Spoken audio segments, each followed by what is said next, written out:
Ассалаумағалейкум құрметті оқырмандар.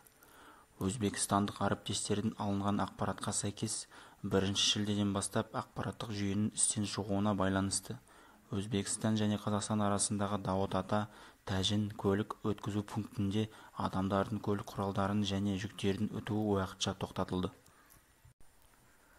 Қарақалпақ Бейнеу бағыты бойынша теміржол қатынасын тоқтату жоспарлануда.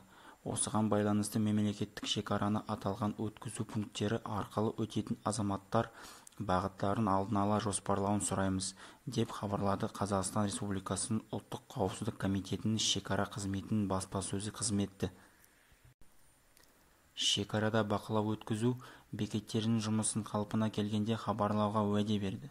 Еске салсақ, Қарақалпақстанда бүгін дейін ресми Ташкенттің конституцияға өзгертулер енгізу арқылы автономия құқығынан тәуелсіздігін жариялау құқығын алып тастау ұсынысына байланысты жаппай наразылықтар басталған болатын.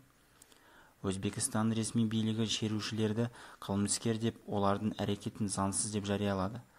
Қарақалпақстанда ақпарат өте аз келеді. Бұқаралық ақпарат құралдарының хабарлануынша, аймақта байланыспен проблемалар бар.